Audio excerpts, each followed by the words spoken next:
자, 오늘 저녁 설교는 좀 이렇게 좀 딱딱한 설교입니다.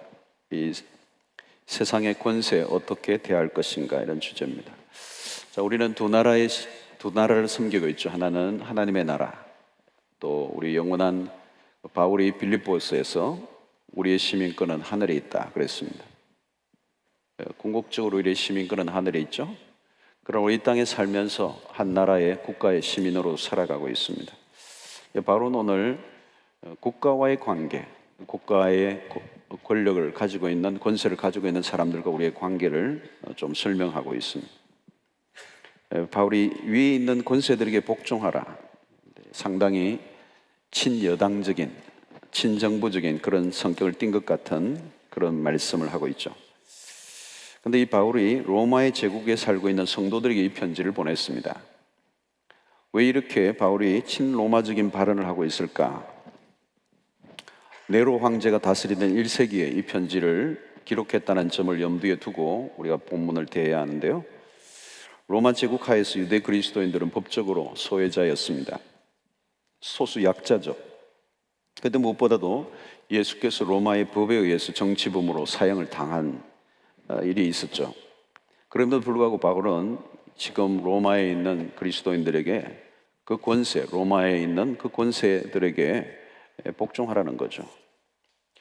자, 오늘 여기에서 바울이 이렇게 요구하는 그 배경은 오늘 1절, 2절 계속 보면 모든 권세의 출처가 하나님이시기 때문에 라고 말씀합니다.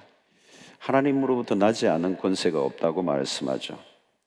사실 우리가 뭐 정치인들을 뽑을 때나 뭐 투표를 통해서 이렇게 여러 가지 뭐 인기, 여론 뭐 이런 것들을 의해서 결정되는 것 같지만 모든 권세는 하나님으로부터 나온다는 것입니다. 다니엘서에 보면 다니엘은 왕들을 폐하시고 왕들을 세우시는 분이라고 그렇게 말씀합니다. 또 성경을 읽다 보면 사실 그게 확인이 되죠. 이스라엘의 왕조, 남북 왕조를 보면 그 모든 왕들을 세우고 피하는 분이 하나님이시라는 걸 알 수가 있습니다. 또 이스라엘의 주변의 모든 나라들을 세우고 왕들을 세우고 내리는 일들을 하나님이 직접 하십니다. 특별히 이스라엘의 일대 왕인 사울을 세우고 폐하는 과정을 우리가 잘 사무엘서에서 볼 수가 있습니다. 또 다윗을 이스라엘 왕으로 세우는 과정을 보면 하나님이 철저히 간섭 개입하시죠. 사무엘이 이새의 집에 가서 이스라엘의 차기 왕에 대한 기름을 붓고자 할 때 엘리압부터 첫째, 둘째, 셋째 계속 하는데 하나님이 계속 노 하시죠. 그래서 마지막 말째 그 들에서 양을 치고 있는 다윗을 불러내게 하시고 거기에 기름 붓게 하시죠. 그런 걸 보면 하나님이 역사 속에 사람을 세우는, 왕들을 세우는 일에 얼마나 철저히 개입하시는가를 보여줍니다. 그런 면에서 이 모든 권세는 하나님으로부터 왔고 하나님이 주신 것이기 때문에 특별히 이 권세를 가진 사람들도 자기가 똑똑하고 잘나서 된 게 아니고 하나님이 허락하신 것을 알고 겸손하게 자기의 그 권세를 책임 있게 잘 사용해야 되죠. 만약에 자기가 마음대로 그 권세를 사용하면 하나님의 심판을 면할 수가 없는 것입니다. 우리가 이 북한의 김일성 3대 세습 정권을 보면서 참 안타깝죠. 왜 하나님이 저런 정권을 오래 두시는가? 왜 백성들이 이렇게 고난과 학대 속에 있게 하시는가? 하나님이 언제까지 저 정권을 그대로 두시는지 우리가 잘 알 수가 없어요. 어떤 목적을 가지고 하시는지. 그럼에도 불구하고 우리는 그 모든 것 안에 하나님의 통치가 이루어져 가고 있다고 우리는 믿어야 합니다. 그래서 유명한 화란의 신학자인 아브라함 카이프가 이 하나님의 주권 아래 국가와 교회가 있다 이런 말을 했습니다. 하나님이 세상 지도자들의 권세를 그럼 주신 목적이 뭘까요? 그것은 국가가 가진 기능 때문에 그렇습니다. 정부가 가진 힘으로 사회 질서를 유지하는 것, 가장 중요한 게 질서를 유지하는 것이고 이 불법을 막고 공의를 행하는 것입니다. 선악을 징벌하는 이 일을 국가가 하는 것이죠. 우리가 정부가 못마땅한 부분도 있고 권력이 가지고 있는 한계들이 있지만 분명한 거죠. 여러분, 이 정부가 가진 기능이 없다면 어떻게 될까요? 이 국가를 하나님이 허락하시고 그 국가의 권세를 부여하신 이유는 이 정부의 기능, 이 국가의 기능이 너무 귀중하기 때문에 그렇습니다. 만약에 정부의 기능이 없다면 어떻게 될까요? 이 국가가 어떤 힘을 가지고 사회를 질서를 만들지 않으면 어떻게 되죠? 조폭들이 힘쓰겠죠. 지금도 우리가 국가의 힘이 공권력이 있어도 조폭들 이런 사람들이 굉장히 힘을 쓰고 있잖아요. 우리 여러분이 엘레브 우리 교회 건물 있잖아요. 엘레브 건물도 그 원래 관광 호텔인데 우리가 샀죠 여러 예전에. 근데 살려고 하다 보니까 누가 판다고 해서 살려고 하다 보니까 조폭들이 그걸 딱 쥐고 있는 거예요. 그래서 우리가 살려고 하니까 조폭들이 교회도 찾아오고 그랬어요. 아주 이런 사람들이 맡기는 사람들이 찾아왔어요. 그런데 결국은 우리가 다 패 일어나고 우리가 이겼어요. 우리 조직이 이겼어요. 그 피보다 우리의 피가 더 강하고 그래서 결국은 인수했는데 여러분 쉽지가 않아요. 그렇게 인수하는 과정이 쉽지가 않아요. 여러분 이 정부의 기능이 작동하고 있어도 힘을 가지고 있는 사람이 지금도 여러 곳곳에서 불법을 행하기도 하죠. 그런데 만약에 정부가 없다고 생각해 보세요. 자기의 개인이 자기의 생명과 자기의 재산을 자기 알아서 지켜라. 밤 잠 자겠어요, 여러분? 잠 못 자죠. 잠을 잘 수가 없죠. 온 집마다 별걸 다 해놓겠죠, 여러분. 내가 지켜야 되니까. 정부가 없다면. 여러분 운전을 하는데 그냥 알아서 운전하라고.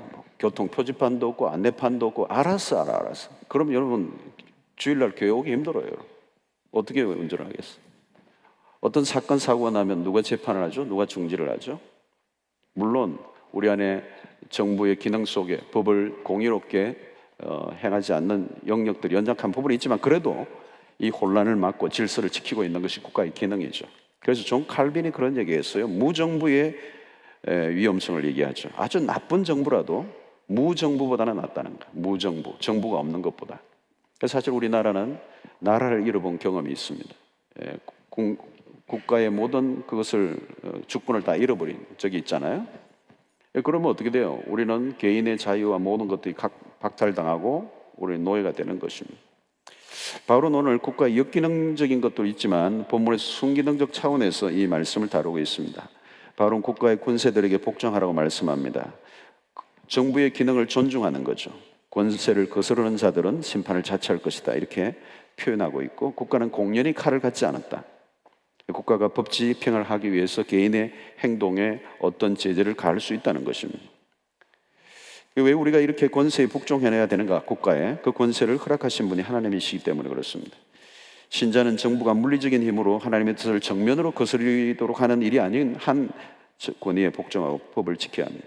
그래서 예수님이 제자들에게 가이사의 것은 가이사에게, 하나님의 것은 하나님에게 국가의 권위를 인정하셨습니다. 또 빌라도에게 마지막 십자가를 치시기 직전 신문을 받으시고 재판 과정이 굉장히 불법적으로 진행됐죠. 그럼에도 불구하고 무죄하신 그리스도께서 십자가형을 언도받으시고 또 법 집행을 그대로 받아들이셨습니다.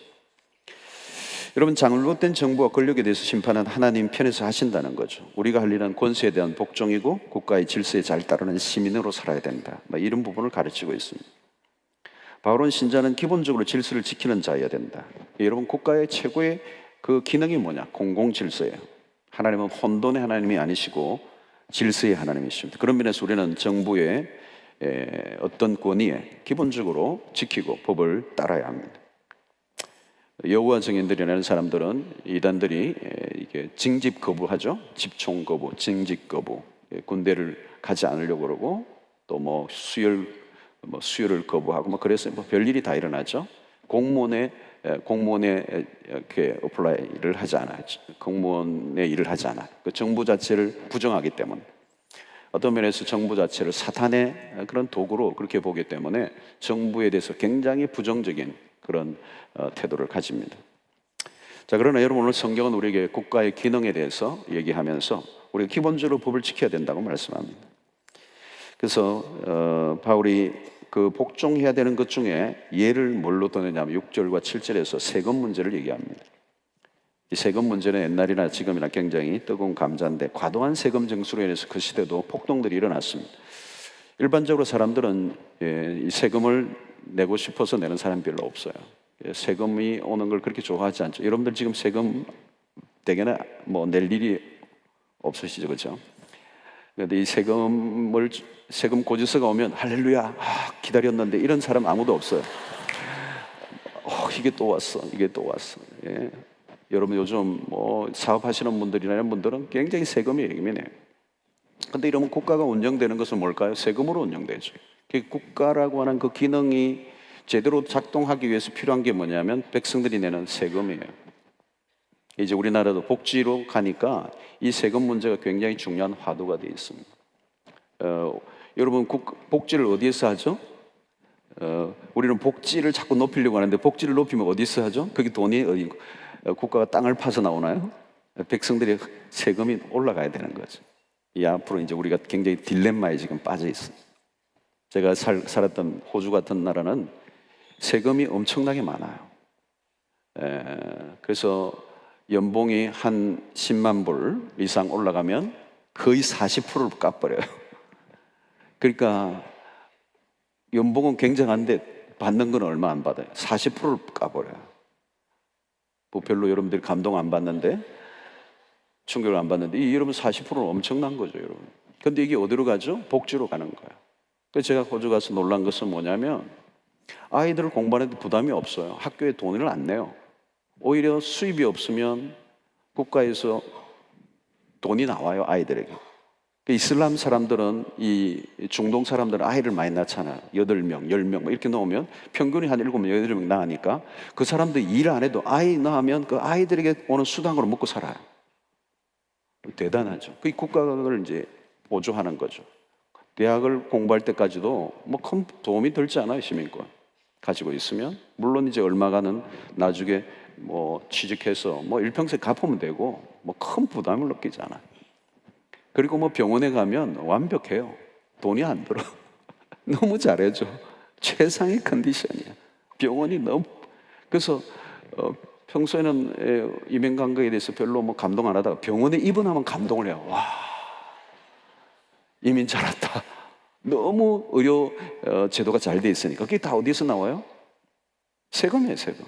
공원에 가면 막 전 공원이 얼마나 많아요. 공원에 가면 지금은 가보세요, 여러분. 켜면은 가스가 막 올라오고 바베큐를 어디서든 할 수 있어요. 바베큐 어디서든 하죠. 공짜예요, 공짜. 모든 게 공짜. 얼마나 공짜가 많은지. 근데 그 공짜가 아니죠. 10만 불에서 40%. 어마어마하게 세금이 나가는 거죠. 혜택이 오니까 세금을 내는 것을 거부하지 않아요. 그게 다 이게 세금이라는 걸 아는 거죠. 그러면서 여러분, 이 호주나 미국 같은 사회에서는 강력 어떤 뭐 강도, 절도 이런 것보다 세금을 포탈하는 것이 가장 큰 죄예요. 이거는 중죄예요. 아주 큰 죄예요.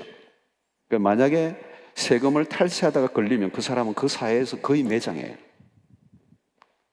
크레딧이 없어요. 카드를 낼 수가 없고 사업을 할 수가 없어요. 한번 걸리면 끝장이 나요. 그러니까 세금을 속인다는 게 있을 수가 없어요. 여러분, 이것이 국가의 이제 경영의 어떤 하나의 굉장히 중요한 핵심적인 일이죠. 이게 이제 그것을 세금을 내는 것을 당연하게 여기는 것이죠. 그것을 엄두를 내지 않는 것입니다. 그리고 굉장히 그 부분에 대해서 세밀하고 섬세하게 그것을 들여다보고 있기 때문에 한국적 사고로 해서 뭐 하면 어떻게 되면 다음에 어떻게 하지, 그게 아니에요. 그 레코드가 한번 있으면 어마어마하게 무서운 거예요. 자, 국가의 권세에 우리가 반응하는 것 중에, 순종하는 것 중에 하나가 뭐냐면 세금을 내는 것입니다. 자, 우리나라도 이제 이 세금 문제가 앞으로 여러분들도 이제 여러 사업을 하게 되면 세금 문제가 가장 중요한 이슈가 돼요. 그러니까 이것을 어떻게 정당하게 낼 것이냐, 정직하게 낼 것이냐, 이런 게 중요하죠. 특별히 우리는 요즘 이중장부의 문제가 생기잖아요. 가라, 뭐 이런 거. 뭔가 자꾸 이렇게 빼돌리는 거. 대기업 회장이 감옥에 들어가는 거 뭐예요? 자꾸 이 비자금을 이상한 방식으로 하고 세금을 빼돌리고 증여세를 안 내고 이제 이런 문제죠. 우리가 법을 지켜야 되는 부분에서 굉장히 중요한 부분이 세금의 문제. 저는 분식회계 뭐 이런 게 나는 분식집에서 회계하는가 그랬어요. 분식집에서 돈을 세탁한다든가 이런 희한한 얘기들이 우리 사업을 하는 사람들 안에 실제적으로 일어나고 있는 일이죠. 그래서 여러분 우리가 가능하면 많이 내는 거. 여러분 많이 벌고 많이 내면 좋잖아요. 세금을 안 내는 게 중요한 게 아니고 많이 벌고 정당하게 낼 수 있도록 우리가 법을 지키는 것들이 굉장히 중요하죠. 그리고 우리가 권세에 복종하는 이 법들이 권세에 복종하는 것은 우리가 시민으로서 마땅히 지켜야 할 법들을 지키는 것입니다. 이런 운전할 때도 법을 지켜야죠. 가급적이면 모든 것을 다 지켜야 돼요. 여러분 왜 사고가 나죠, 여러분? 그 법을 지키는 거예요. 뉴턴을 할 때 하고, 좌회전 할 때 하고, 우회전 할 때 하고, 신호를 따르고, 속도를 지키고.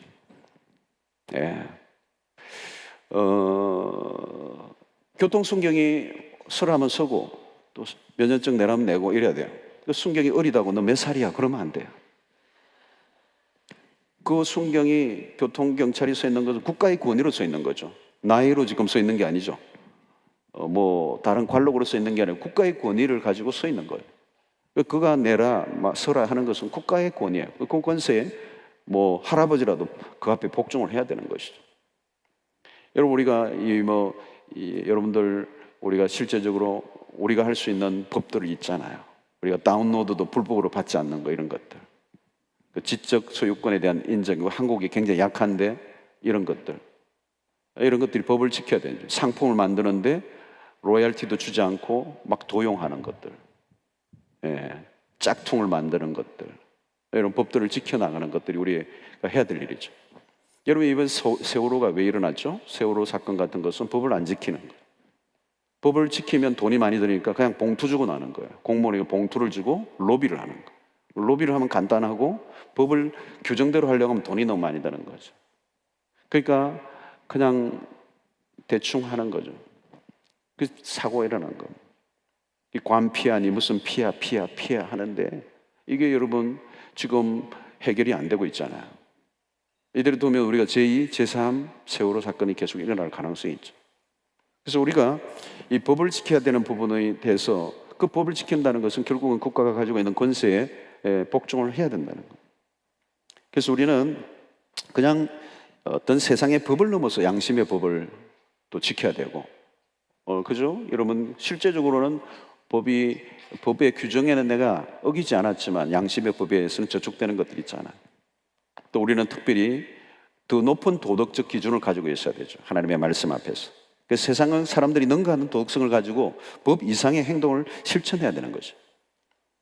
여러분 교회가 세상의 빛과 소금의 역할을 감당하고 세상 속에 긍정적 영향을 주어야 되죠.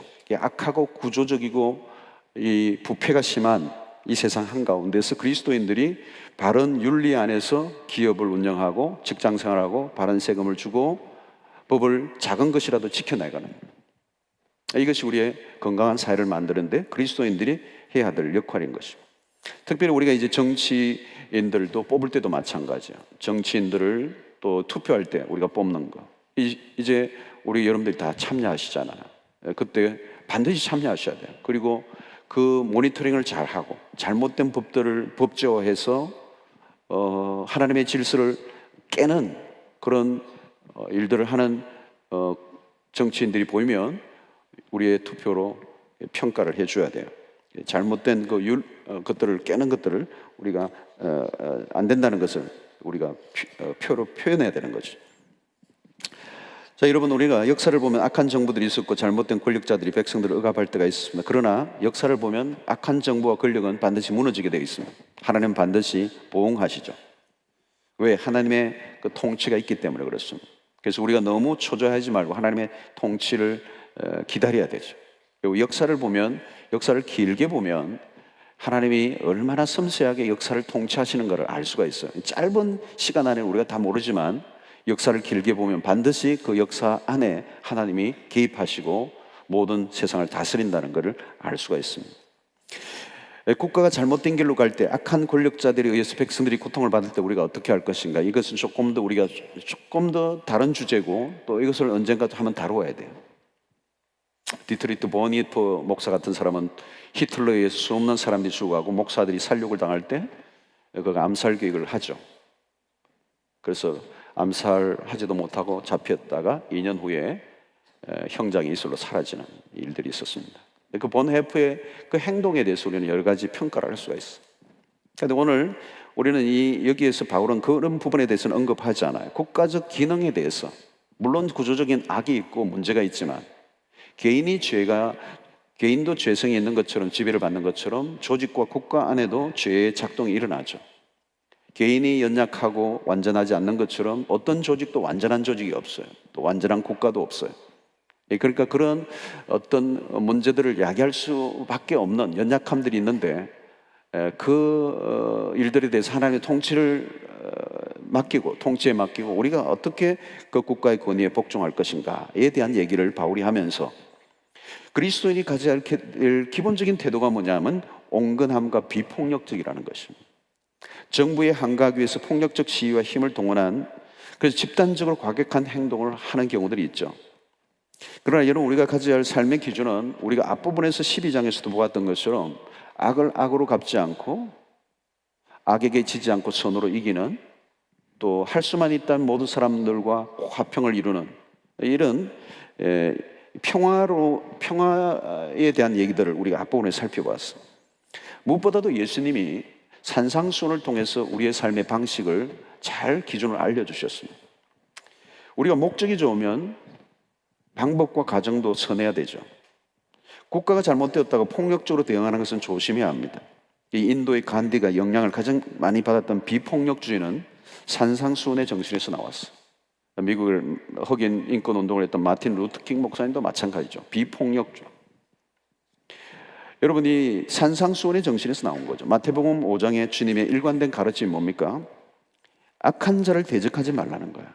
누구든지 내 오른밤을 치거든 왼밤을 돌려대라. 너를 고발하여 속옷을 가지고자 하거든 겉옷까지 주라. 원수를 사랑하고 박해하는 자를 위하여 기도하라.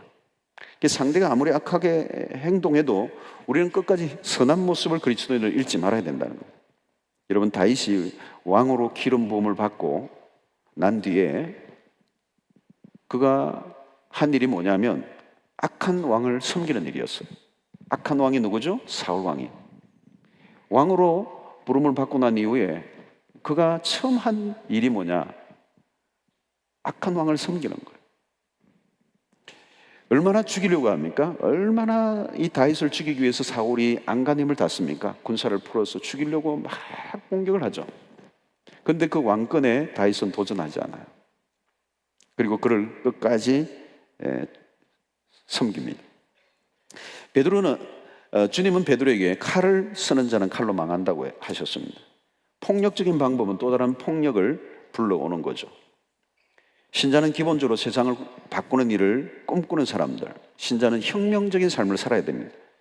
그러나 신자가 꿈꾸는 혁명은 무력이나 투쟁적인 방식이 아니라 주님이 보여주신 십자가의 방식이에요. 예수님은 악한 자들에 의해서 억울한 재판 과정을 받아 희생당하셨습니다. 언뜻 보면 불의가 승리하는 것처럼 보이죠. 그러나 하나님은 정의의 편에 손을 들어주셨습니다. 우리가 짧게 보면 불의가 승리하는 것 같아 보여요. 그리고 하나님은 계시지 않아 보여요. 그렇지만 여러분, 역사의 수레바퀴는 하나님이 돌리셔요. 하나님이 돌리시는 물레방아는 때로는 너무 천천히 도는 것 같아 보이지만 그렇지 않아요. 아주 정확하게 돌고 있어요. 정확한 속도로 돌고 가장 정확한 때에 하나님이 역사하십니다. 역사를 보면 그것을 알 수가 있어요. 여러분, 우리가 대통령이나 국회의원들이 모든 것을 결정하고 움직이는 것 같아 보이지만 그렇지 않습니다. 역사의 배후에 하나님이 일하고 계신다. 악한 자들이 예수님을 십자가에 처형할 때도 그것 역시 하나님의 주권 안에서 일어났어요. 하나님의 권한 밖에서 일어난 일은 없습니다. 우리는 하나님이 하시는 것을 잘 못 보고 인간의 그 활동만 볼 때가 많아요. 그러나 모든 것은 하나님의 통치 아래에 있어요. 그래서 여러분, 창세기부터 요한계시록까지 일관된 가장 중요한 하나의 핵심적인 주제가 있는데 그게 뭐냐면 하나님의 통치, 하나님의 주권이에요. 모든 것은 하나님의 컨트롤 아래에 있어요. 하나님이 다스리십니다. 그래서 시편 33편 10절 11절을 보면 이런 말씀이 있어요. 여호와께서 나라들의 계획을 폐하시고 민족들의 사상을 무효하게 하시는도다. 여호와의 계획은 영원히 서고 그의 생각은 대대 이르리로다. 화면을 안 띄워주네요. 여호와께서 나라들의 계획을 폐하신다는 거예요. 나라들의 계획, 나라들이 계획을 많이 하죠. 근데 여호와께서 그 계획을 폐하신대. 그리고 민족들의 사상을 무효하게 하시는도다. 여호와의 계획은 영원히 서고 그의 생각은 대대 이르리로다. 그러므로 여러분, 신자는 아무리 악을 상대하더라도 행동의 기준은 말씀이어야 돼요. 우리의 기준은 악한 정부, 악한 지도자와 악한 사람에 대해서 반응하면 안 돼요. 우리가 권위를 가진 사람들이, 권세를 가진 사람이 연약함 보인다고 해서 우리가 똑같이 그런 모습을 보여서는 안 돼요. 어떤 경우에도 악은 모양이라도 버려야 돼요. 우리는 선한 모습과 태도를 잃어버리지 않아야 돼요. 우리가 하나님의 말씀의 원리를 지키고 살면 하나님이 당신의 일을 하실 거라는 거죠. 문제 해결을 내가 해결하기 위해서 수단과 방법을 가리지 않으면 어떻게 하나님의 도우심을 우리가 구할 수가 있겠습니까? 이런 직장의 보스가 상당히 문제가 있고 불합리하게 일을 처리해도 그 권위에 일단 순복하는 태도를 가져야 돼요. 신자가 너무 까칠까칠하게 그 사안마다 대들고 자신의 뜻을 간취하기 위해서 집단적으로 저항하고 투쟁하는 모습을 보인다면 그것은 세상 속에서 하는 사람들의 방식이에요. 일반적으로 하나님의 말씀을 전면적으로 부정하고 거부하는 일이 아니라면 일반적인 것들 안에서는 우리가 복종의 원리를 가져야 합니다. 베드로전서에서 이런 말을 해요. 선하고 관용하는 주인만이 아니고 까다로운 주인에게도 순종하라. 여러분, 그 시대 속에 그 노예들이 얼마나 불합리한 그 주인들 앞에서 학대를 받았던 사람들이 많이 있겠어요? 그런 문화 속에서 베드로가 하는 게 착하고 좋은 주인만이 아니고 까다로운 그런 주인에게도 순종하라고 말씀하는 거예요. 그러므로 여러분, 오늘 우리는 하나님의 통치를 믿는 사람들은 이 세상에 가지고 권세를 가지고 있는 사람들에게 복종하는 이유는 사실 그 사람에게 복종하는 것이 아니라 그 사람에게 권세를 주신 하나님에게 복종하는 것이죠. 하나님에게 복종하는 것을 그 사람에게 복종으로 나타나야 되고, 그에게 복종하는 그 모습을 통하여 사람들이 내가 아닌 나보다 더 높은 권세가 있다는 것을 그들이 알게 해야 한다. 그러므로 오늘 우리는 이 지도자들을 위해서 굉장히 해야 될 굉장히 중요한 일들 중에 하나가 뭐냐면, 권세에 복종하는 것뿐만 아니라 우리가 국가와 지도자들을 위해서 기도해야 합니다. 디모데전서 2장 1절과 2절의 말씀. 그러므로 내가 첫째로 권하노니 모든 사람을 위하여 간구와 기도와 도구와 감사를 하되. 네, 처음부터 다시 한번 합시다. 이제 떠내. 그러므로 내가 첫째로 권하노니 모든 사람을 위하여 간구와 기도와 도구와 감사를 하되 임금들과 높은 지위에 있는 모든 사람을 위하여 하라. 이는 우리가 모든 경건과 단정함으로 고요하고 평안한 생활을 하려 함이라. 이런 바울이 지도자를 위해 기도할 이유를 이렇게 얘기해요. 우리 모두가 고요하고 평안한 생활을 하기 위해서 지도자들을 위해서 기도하는데, 그 지도자로 인해서 그 지도자가 바른 지도력을 행사하게 됨으로 인해서 우리 모두가 고요하고 평안한 삶을 살게 된다는 거예요. 이 말은 뭐냐면 지도자와 그 따르는 자들과의 삶이 공동명체라는 거예요. 사실 여러분들 생각해 보세요. 여러분들이 다니는 회사의 그 오너의 삶이 나와 분리되어 있는 게 아니에요. 그가 어떻게 하느냐에 따라서 결국은 그 삶이, 그 영향력이, 그 지도력이 그 직장에 있는 사람들에게 직접적으로 오게 되겠죠. 오게 돼 있어요. 그가 잘 되는 거 중요해요. 그게 잘 되는 거예요. 리더가 바른 리더십을 발휘할 때 고스란히 따르는 자들이 영향을 주는 것입니다. 그래서 사실 여러분, 백성은 지도자를 잘 만나는 복이에요. 오늘 여러분들도 아마 그 기도를 하셔야 돼요. 내 일평생 만남의 복을 주시되 좋은 지도자들을 만나게 해주십시오. 이게 여러분 굉장히 중요한 기도예요. 그리고 이미 세워진 지도자에 대해서는 우리가 어떻게 해야 돼요? 기도하는 거예요. 기도예요. 우리가 지도자를 비난하는 건 아주 쉬워요. 비난하는 건 쉽잖아요. 그러나 우리가 비난보다는 기도해 줘야 됩니다. 그래서 우리가 공기도를 할 때나 여러분들 개인적으로 기도할 때도 기도해야 돼요. 지도자를 위해서. 그리고 그 지도자를 위한 기도이지만 그것은 공동체 전체 운명을 결정하는 매우 중요한 일입니다. 그리고 그 지도자를 향한 하나님의 통치가 있기를, 하나님의 간섭이 있기를 구해야 되는 거죠. 여러분, 지도자는 어떤 형태로든 영향을 줍니다. 이 지도 리더십은 뭐예요? 인플루언서잖아요. 영향력이에요. 영향력. 좋은 영향력을 끼칠 수도 있고 악한 영향력을 끼칠 수가 있어요. 그 지도자의 결정이 공동체를 끼치는 영향이 너무 크잖아요. 어디나 보세요. 어디나, 국가나 뭐 기업이나 교회나 어디나 보세요. 여러분, 이 리더라고 하는 자리는 언제나 강한 스트레스를 받는 무거운 자리예요. 요즘은 리더들이 책임은 점점 커져가고 또 권한은 축소되고 있어요. 리더의 자리는 대단히 위험한 자리죠. 리더는 수없는 비난과 공격과 유혹 앞에 노출되어 있습니다. 특별히 이러면 리더들은 결정하는 사람들이에요. 결정하는 사람. 이 결정하고 모든 것을 처리한다는 게 얼마나 어려운지 그 스트레스는 말로 못해요. 여러분, 오바마 대통령 보세요. 백악관 가서 얼마 안 됐는데 지금 완전히 할아버지가 돼버렸어요. 내가 알기로 63년생이거든요. 63년생이니까 50대 초반이에요. 50대 초반이죠? 그렇죠? 50대 초반에. 저 형님 같아 보이죠? 완전히 늙었어요. 폭삭 늙었어요. 폭삭 늙었어. 오바마. 여러분, 그 자리가 얼마나 무서워요. 지금도 IS, 이슬람 과격단체들이 지금 뭐 참수를 하니까 지금 이거를 뭐 어떻게 할 수가 없어요. 어떻게 할 수가 없어요. 뭐 지금 파병하고 하는데, 여러분, 리더가 결정을 하는 사람이잖아요. 결정은 작은 결정도 쉬운 게 없어요. 어떤 결정도 쉬운 결정은 없어요. 여러분, 어떤 지도자가 결정을 하나 하면요, 항상 찬반이 생기게 돼 있어요. 지지하는 사람이 있고 반대하는 사람이 생기게 있어요. 한쪽은 박수를 치고 한쪽은 분노하는 사람들이 나와요.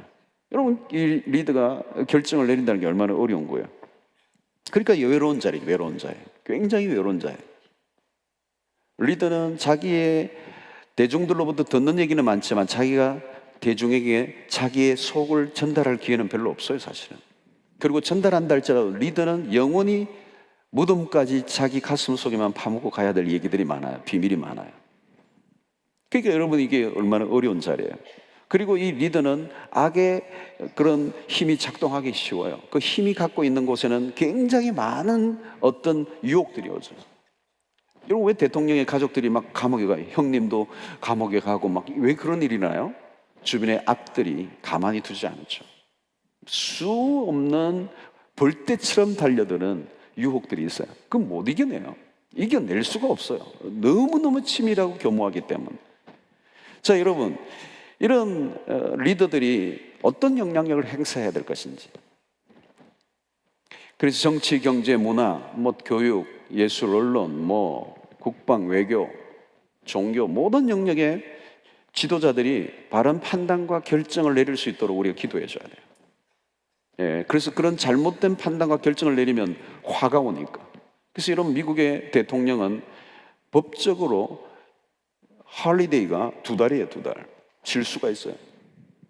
왜 미국같이 바쁜 나라에 온 세계 일에 관여하는 대통령이 무슨 휴가가 그렇게 기냐 얘기할 수 있을지 모르지만, 그가 경무에 시달리고 휴가 없이 또 충분한 휴식 없이 내릴 수 있는 결정이 온 세계에 어떤 영향을 미칠 건가를 생각하면 그런 충분히 이해될 수 있는 부분이 있어요. 여러분, 오늘 우리는 영적 지도자들에 대해서 뿐만 아니라 또 국가적인 지도자들이나 우리 주변에 여러분들이 관련된 지도자들에 대해서 기도하는 것은 실제적인 내 삶과 연관이 있는 거예요. 고요와 평안을 살아가는 삶에 매우 중요한 역할을 하는 것이죠. 여러분, 리더가 미쳐버리면 어떻게 되겠어요, 여러분? 그 공동체가 같이 미쳐버리는 거죠. 그건 굉장히 재앙이 오는 것입니다. 제가 아프리카에 가서 느꼈던 것은 아프리카의 재앙은 지도자의 재앙이었어요. 지도자가 없어요. 여러분, 아프리카 아름다운 땅이에요. 굉장히 아름다운 땅이에요. 파면 물 나와요. 비가 얼마나 오는데요, 여러분? 비가 얼마나 우기에 비가 얼마나 그 담수를 못 하잖아요. 또 어디든 파면 물 나와요. 그 아름다운 초원의 세렝게티에 기가 막힌 초원을 잘 개간하고 얼마든지 하면 온 세계 관광 자원도 될 수가 있어요. 저 아프리카 보내주세요. 살 수 있어요. 얼마든지 아름답게 멋있게 풍요로운 땅이 될 수 있어요. 근데 뭐예요? 부정과 부패, 일부의 부정과 부패 지도자들이에요. 여러분, 우리가 지금 구제 지난번에 컨테이너 박스를 보내는데도요, 우리가 그 땅을 돕기 위해서 보내는데요, 안 받아줘요. 세금 내야 되고 뭐 복잡한 절차에 있어가지고 백성들은 굶어 죽는데 구호 물자가 들어가도 안 받아주는 거예요. 그리고 옆으로 다 세버려요. 지도자의 난이에요. 여러분, 오늘 우리가 속해 있는 모든 곳곳에서 지도력이 어떻게 행사하느냐에 따라서 그 공동체의 운명이 결정되는 거예요. 그렇다면 여러분, 우리가 어떻게 해요? 기도해야 되죠. 지도자들을 위해서 기도하고 그들의 선한 영향력을 위해서 기도하고 바른 판단과 결정을 내릴 수 있도록 기도해야 되는 거죠. 자, 오늘 우리 시대는 개인이 지나치게 강조되고 집단성을 띠면서 이기주의 형태를 띠면서 당연한 어떤 과격한 폭력적인 그런 일들이 일어나는 경우가 많습니다. 특별히 우리가 권위가 무시되는 시대를 살고 있는데, 권위주의는 거부돼야 되지만 권위는 존중돼야 되죠. 왜? 그것이 하나님으로부터 왔기 때문에 그렇습니다. 권위를 주신 하나님을 존중하기 때문에 세상의 권위를 존중하고 또 그 권위 아래 세상의 질서가 유지되고 공의가 시행되는 것입니다. 그래서 때로는 우리가 불만족스러운 지도자들의 행태가 있긴 하지만, 그러나 결정적인 요소가 아니라면 우리는 그들 앞에 복종하고 순종함으로 또 소시민으로서 우리의 일상 속에서 철저하게 법을 지켜나가는 이 일들이 하나님의 나라를 세우고 질서를 세우는 일이 우리가 해야 될 역할이라는 것입니다.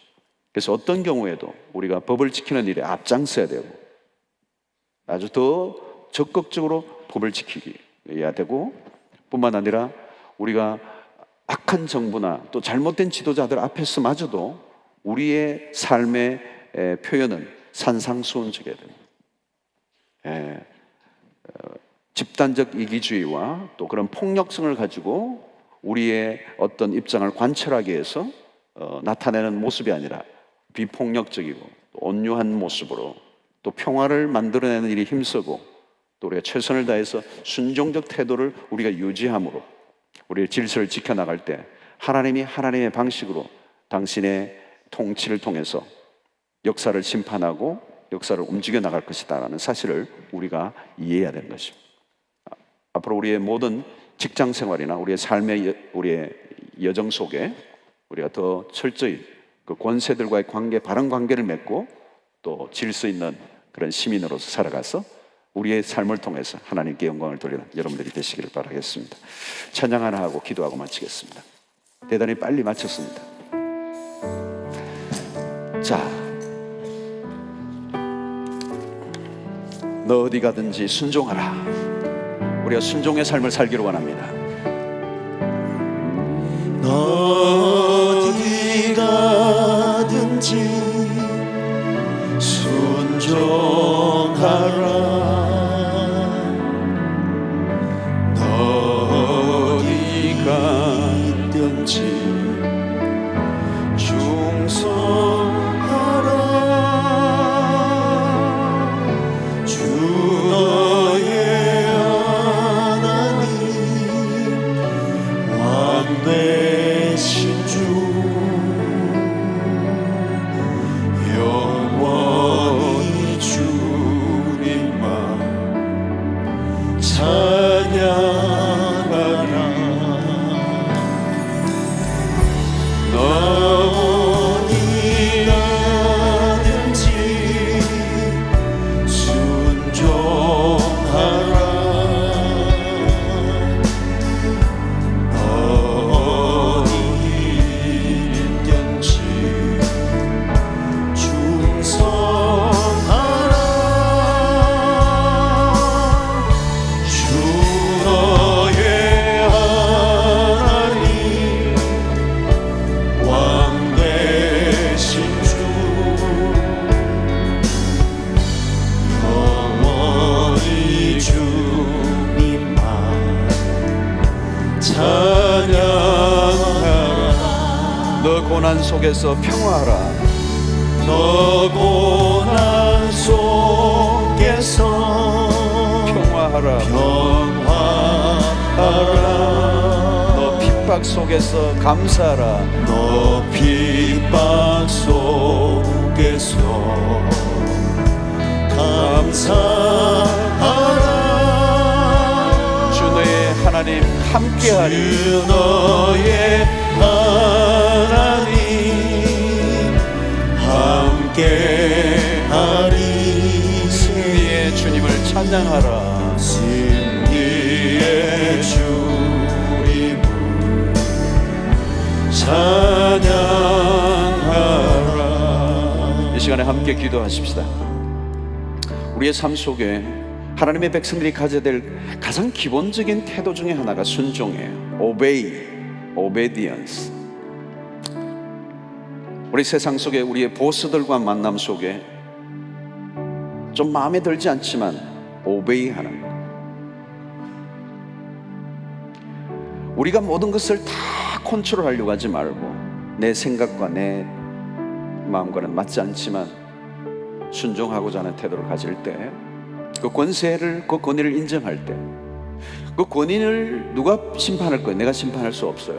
그건 하나님이 하신다는 거죠. 참 이게 힘들어요. 우리의 삶의 현장에 들어가면 굉장히 어려운 센시티브한 문제입니다. 그러나 이것이 우리의 삶에 굉장히 중요한 주제예요. 날마다 권세는 하나님으로부터 오지 않은 권세가 없다는 거예요. 왜 이런 보스를 만나게 하셨을까? 그 뜻이 있을 거예요, 여러분. 그 속에서도 이런 순종의 태도를 가지고 또 지켜야 할 규정을 지키고 법을 지키고, 그렇게 할 때 하나님이 언젠가 우리의 삶 속에 우리가 상상하지 않았던 일들이 일어나게 하실 수 있어요. 언젠가 나도 보스가 될 거예요. 그렇죠? 우리의 삶에 언젠가 보스가 돼요. 언젠가 나도 권세를 가진 사람이 있을 거예요.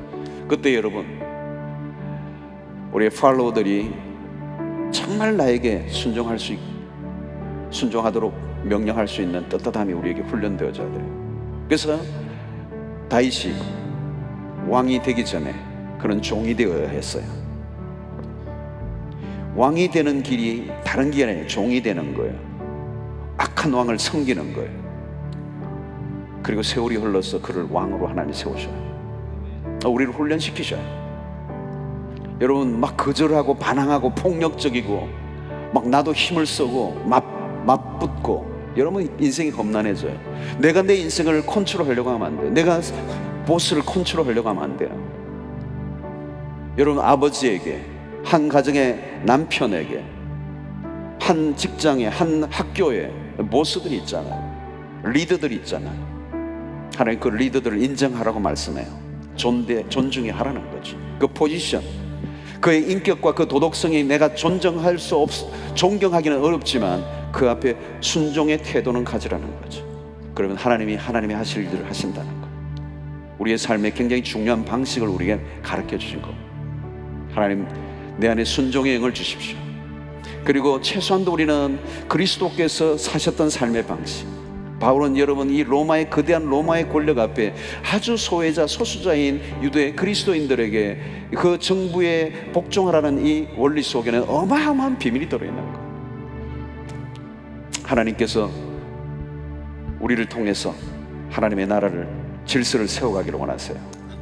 그 질서를 지켜나가는 우리에게 하나님이 언젠가는 리더의 자리를 앉게 하시고, 그 내가 순종의 삶을 살아왔던 사람들이 온전히 리더의 자리에 앉게 될 때 그 공동체가 질서와 평화를 이뤄내는 일들이 일어날 것입니다. 내가 순종하지 않았던 사람이 언젠가 다른 사람에게 순종을 요구한다는 것은 어부성설이에요. 불가능해요. 하나님, 나에게 순종의 영을 주십시오. 또 우리가 어떤 일들을 제안한다 할지라도 비폭력적인 온순하고 순전한 방식으로 창조적 제안을 할지언정 우리가 싸우고 다투고 투쟁하는 방식이 아니라는 거죠. 오늘 하나님의 나라는 온유한 자로 의하여 세워지는 것입니다.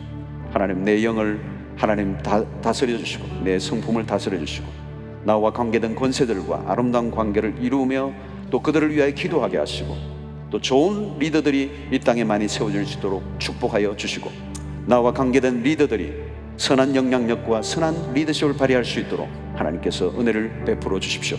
내가 그동안 지도자들을 위해서 기도하지 못하고 오히려 비난만 했습니다.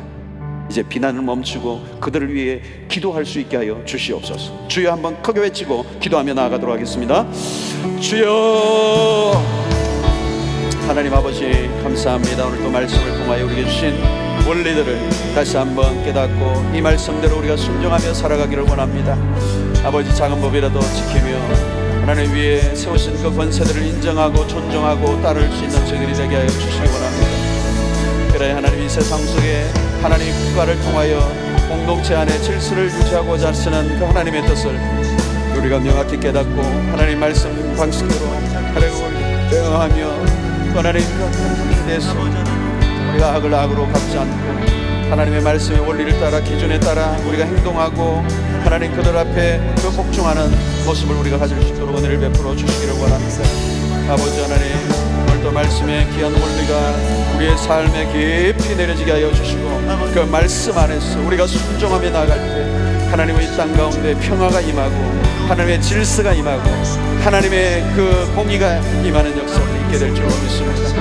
하나님, 우리가 보스들을 처단하고 심판하지 않게 하시고 비난하지 않게 하시고 오히려 위하여 기도하게 하시며 선한 영향력과 선한 지도를 행사하는 일들 위하여 우리가 온전히 순종하며 나아갈 수 있는 저희들이 될 수 있도록 오 주여 은혜를 베풀어 주시기를 원합니다. 하나님, 우리의 모든 삶 속에서 앞으로도 계속 만나게 될 하나님 그 권위자들을 하나님 우리가 어떻게 될 것인가를 오늘 다시 한번 말씀을 통하여 우리가 확인하고 결단하는 시간들이 되도록 은혜를 베풀어 주시기를 원합니다.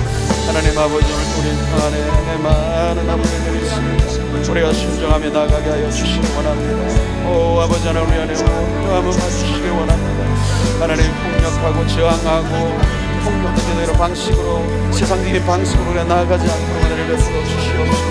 온전히 아버지 하나님 앞에 나아가는 저희들이 주시고 우리 주의 은혜를 베풀어 주시옵소서. 사랑하는 아버지 하나님, 오늘 우리가 세상 속에서 우리가 아버지 하나님 건전한 시민, 하나님의 그런 품을 지키는 그런 아버지 시민들로 살아갈 수 있도록 은혜를 베풀어 주셔서 세상의 사람들이 우리의 모습을 통한 하나님의 권세와 그 아버지 하나님의 그 왕에서 인정할 수 있는 은혜를 허락하여 주시옵소서. 온 땅을 통치하시고 다스리시는 그 아버지 하나님의 권세와 그 주권과 통치를 우리가 믿고 그 앞에 우리가 온전하게 순종하며 나아갈 수 있도록 우리 주여 은혜를 베풀어 주시옵소서.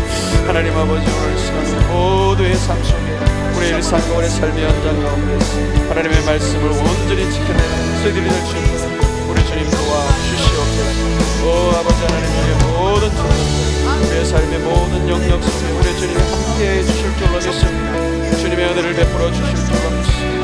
힘을 주시옵소서. 때로는 감당하기 힘든 까다로운 일들을 만날 때가 있지만 하나님의 말씀을 지키는 우리가 애쓰게 하시고 하나님, 그래 그 말씀의 원리와 기준들이 우리의 삶을 세워가는 것을 경험하게 하여 주시옵소서.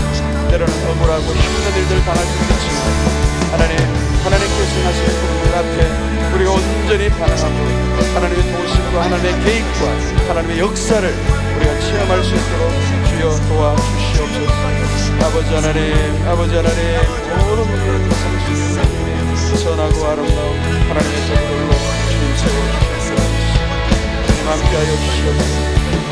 여러분의 모든 일상 속에서 하나님의 승리하는 저들이 되도록 우리 주여 은혜를 베풀어 주시옵소서.